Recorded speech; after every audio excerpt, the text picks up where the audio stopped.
Hey, how's it going? I'm Ben from Universal Audio, and today I'm going to walk you through using the Galaxy Tape Echo plugin. This delay and spring reverb is based on the iconic Roland Space Echo from the 1970s.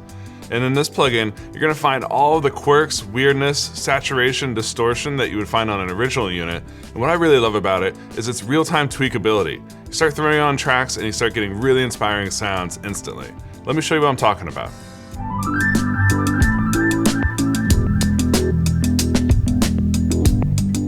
So for this first example, I've put the Galaxy Tape Echo on a synth track. Let me show you some before and afters, and we'll break down how I got the sound.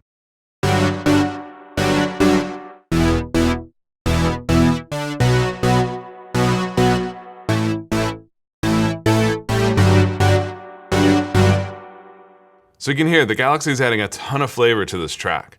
Now, probably the most important control to know on the Galaxy is the head selection knob.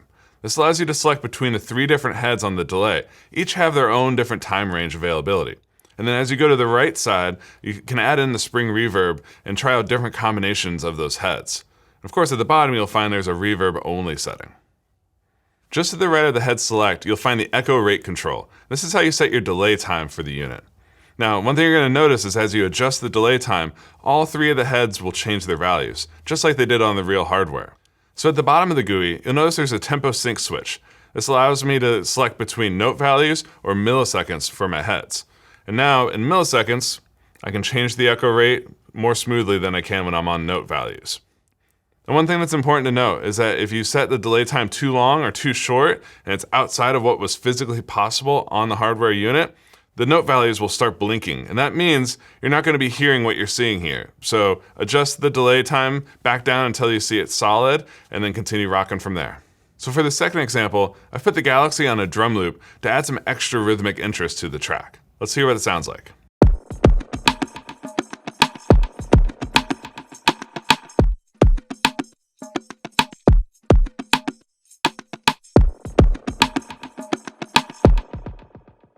So I really like the added rhythm and bounce that the Galaxy is giving this drum loop. But I also really like the character and the vibe that it's imparting on this track as well. And that's down to a couple of things. Number one is the input volume control and the peak level indicator right above it. This shows you how hard you're hitting the unit and saturating the tape and the electronics. Obviously, the more levelly that you give it, the more saturation you're going to hear. Or if you back it off, you can get a little bit of a cleaner signal. Next is the treble and bass controls. These allow you to kind of contour the signal coming off of the tape.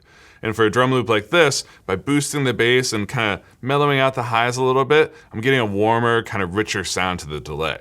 And then at the bottom of the unit, you notice in the tape loop section, you can choose between new, used, and old tape types.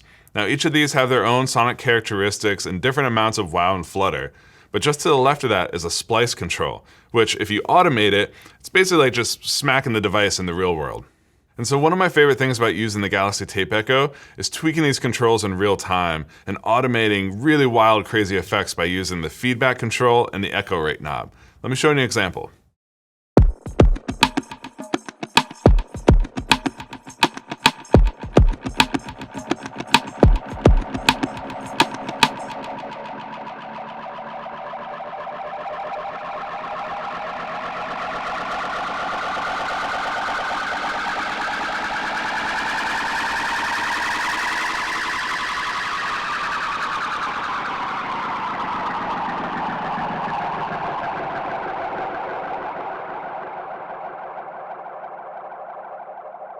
Okay, computer. Well, you can hear how that can get wild and crazy, but it can also be useful for transitions between different sections of the song, or to have weird sound effects at the end of your song and bridge into the next one on the album. For this third example, I put the Galaxy Tape Echo on some vocal chops inside this track. Let's take a listen to what they sound like.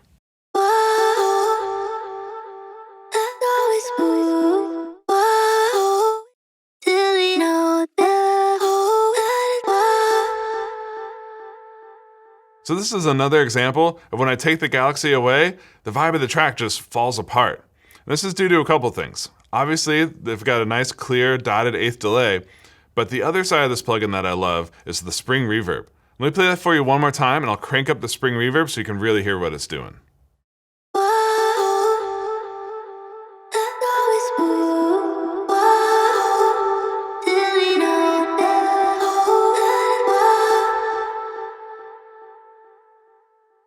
So that's building a big, beautiful, lush tail around her vocals. But let's be honest, that's also a lot of effects going on. So I've got two strategies that I could use to mitigate this. One would be to move the Galaxy onto a return track, and then I would select Wet Solo. This way only the affected signal comes through. Another way to be more dynamic with this processing is to use the input send control, which allows me to automate delay throws while keeping the Galaxy as an insert plugin on this track. The beauty about this too is it allows me to keep the spring reverb active the whole time, but then just selectively add delay throws. Let me show you how I'd automate that, and then let's take a listen. So I select the input send parameter for my automation lane, select the area that I want to create a delay throw, and just automate it on. Automate it on. Wax on, wax off. Let's take a listen.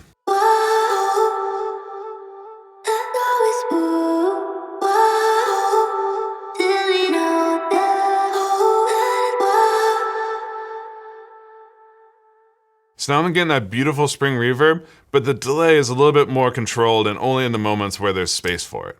So as you heard, the Galaxy Tape Echo adds immense amounts of character and vibe to just about anything you throw it on, whether it's drum loops, synthesizers, vocals, guitars, you name it.